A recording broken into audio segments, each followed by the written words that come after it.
on a fantastic journey of life. I shall be travelling around the world to try and build a picture. It will be a journey full of wonders.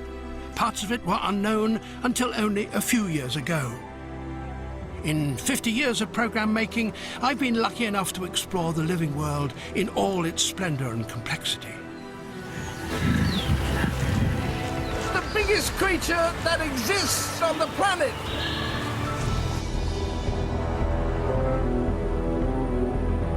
Now I'm off to explore all this.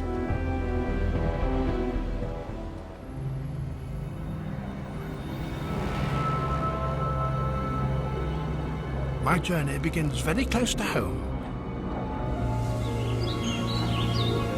The history of life can be thought of as a many-branched tree, with all species alive today related to common ancestors down near the base.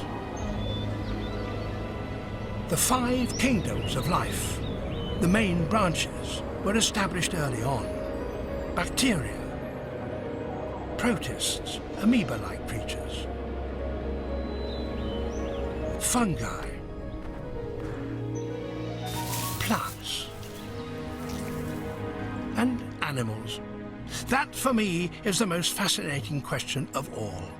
How and when did they first appear?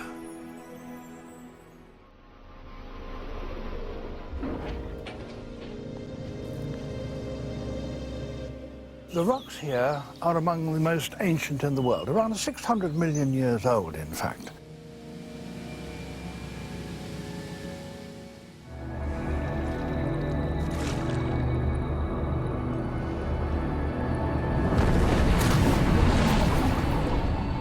But deep in the oceans, life had begun.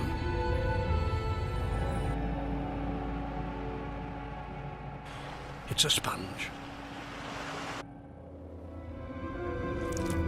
Some began to harness the energy of sunlight, just as plants do today, and formed colonies. These rocky stromatolites have been constructed by very similar photosynthesizing bacteria.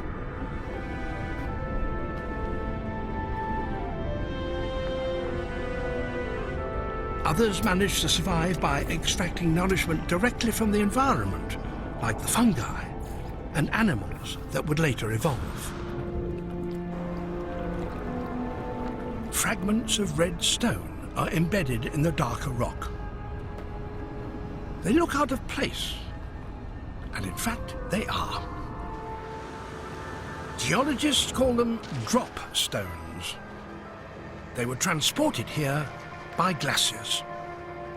As the ice moved off the land, it floated out over the sea in a great shelf, carrying with it stones that it had gathered on the continents.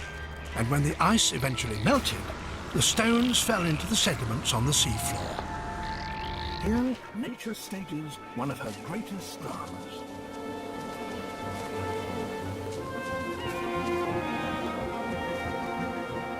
Every year, 3 million caribou migrate across the Arctic tundra.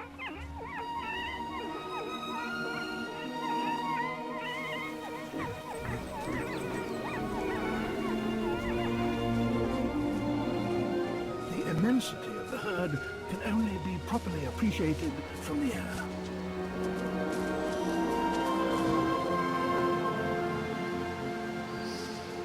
Some herds travel over 2,000 miles a year in search of fresh pastures. This is the longest overland migration made by any animal.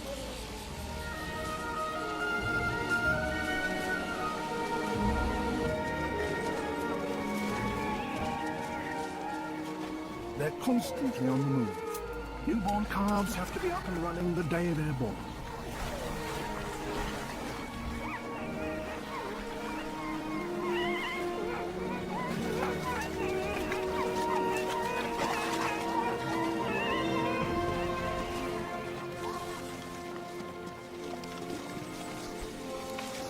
But the vast herds do not travel alone. Wolves. Packs of them, 8 to 10 strong, shadow the migration. And they're hungry.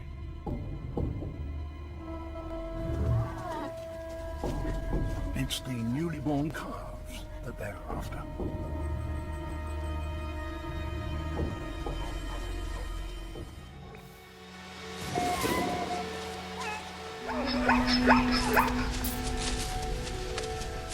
Herbivores have powerfully muscled hind legs that give them superlative acceleration.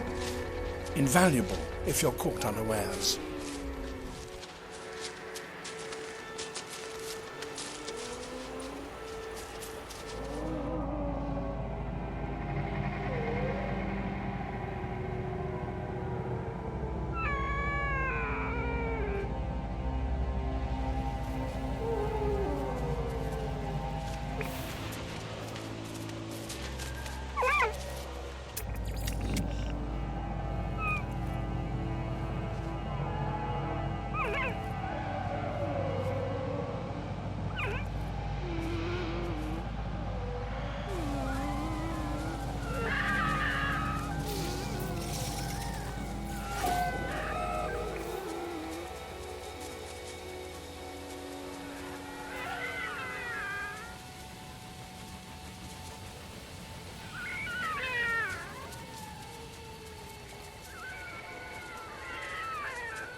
Monsters stir in their dens.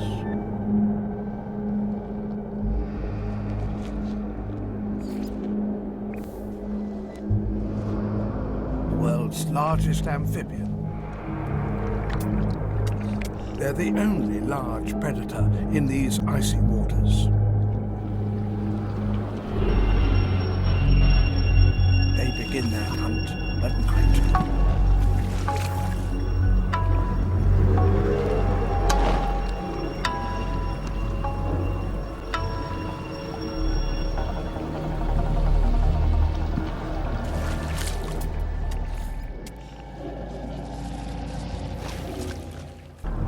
Living up to 80 years, they grow into giants.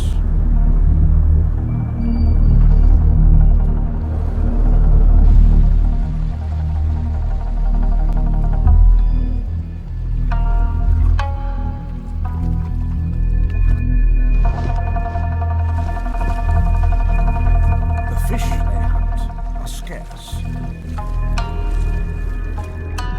But sensory nodes on their head and body detect the slightest changes in water pressure.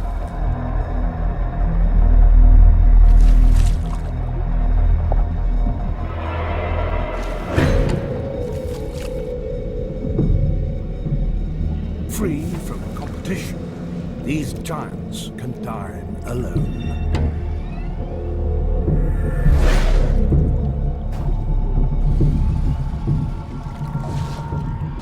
Animals don't eat it. It eats animals. And there's one right here. Watch. It now produces digestive acids from glands on the inner surface of the leaf, which first kill and then dissolve its victim's body.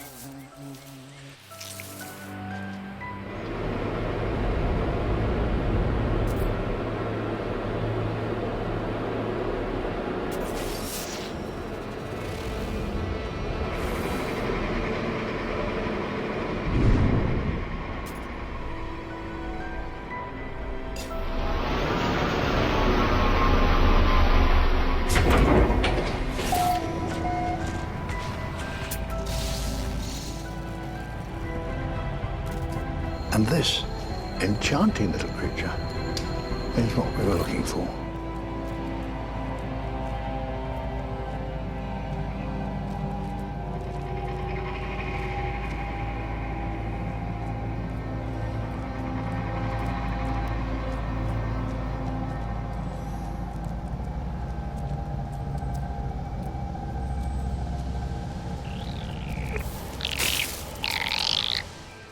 The Belizean white crab is another creature.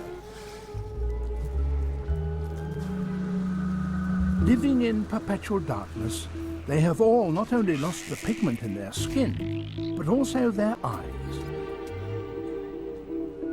It takes thousands of generations for eyes to be lost, so these species must have been isolated for a very long time.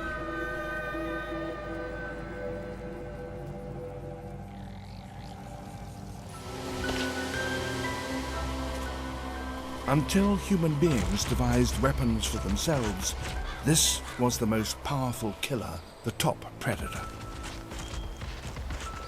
Few creatures could escape it. Nothing could threaten it. But that has now changed.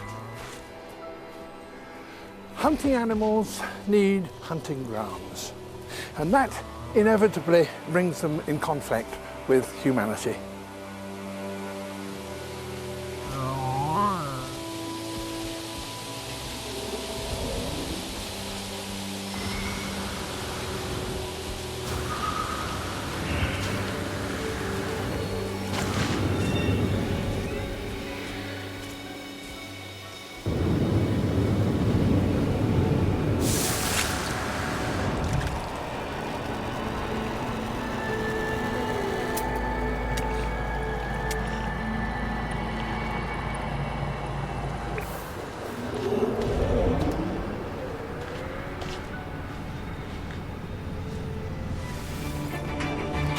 Next time, I continue my fantastic journey of life.